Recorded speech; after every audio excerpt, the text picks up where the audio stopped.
Hello friends, today is day 18 of our 30-day declutter and we're going to declutter our storage baskets.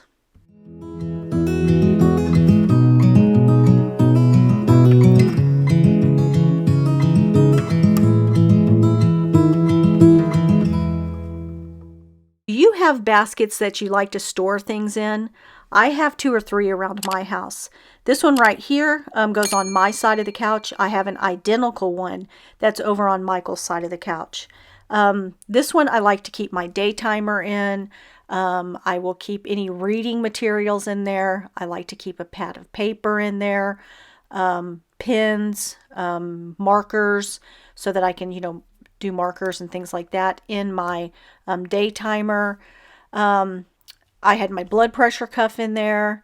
You'll see that I have some spray that I spray my face with when I'm having a little hot flash.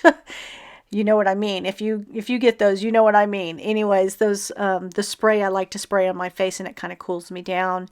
I also keep a heating pad in there. I don't have it in there now because it's plugged in by the couch, but I wrap it up and I stick it in here. But I like to get in here every now and then and get it cleaned out because it can get cluttered with things. And sometimes things that I actually needed are in there and I couldn't find them. So I'm glad that I got in there and cleaned it out. Anyway, so it's just, full of little random things that I might need while I'm sitting on the couch. It feels nice to have all this cleaned out. And then right here is another basket that I keep underneath my chest of drawers in my bedroom. It has like day timers and other things that I use for YouTube and also stickers that go in my planner. This right here is my Erin Condren planner for 2020. Now we know what happened in 2020, so I rarely even got to use it.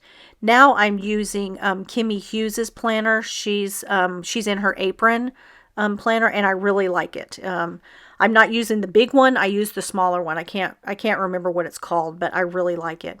So I do have some things in here that I need to actually weed out of here. Some, trash, things that's just, older that I don't need anymore. Cards, business cards. There's some SCENTSY stuff in here that got thrown in here that they don't even smell anymore. These little dry erase markers is supposed to go to my oldest granddaughter. I also have a sketchbook. I love notepads. I'm constantly writing notes. This one's pretty full, so I'm going to go ahead and take out what I need in here and throw the rest of it out. I've got some of these cards. What are these called? Index cards. Yeah, and then these right here are all my stickers that go in my planner.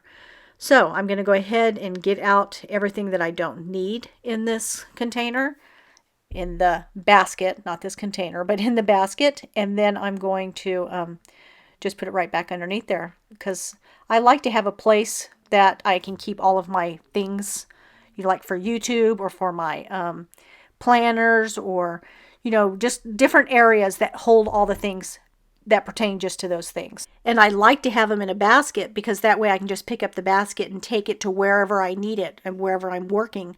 So if I need it at the table, I just pick up the whole basket and take it to the table. So that's why I prefer these little storage baskets. Here's some lavender oil from SCENTSY. I really don't like the smell of lavender, so I'm going to go ahead and get rid of that. Do you like the smell of lavender? I know it's one of those things that you either like it or you don't, and I don't like it. And I know that it's good for people with anxiety, but I can't imagine that it's good if you don't really like the smell of it. You know what I mean? All right, so now I'm just putting everything back in here that I need in here, and then I will put everything away that I don't need in here and then throw out the trash. Well, I hope this has given you inspiration to spend 15 minutes reorganizing your storage baskets. If it's given you inspiration, give me a big thumbs up. Now I will see you again in tomorrow's video. Until then, stay blessed, my friends.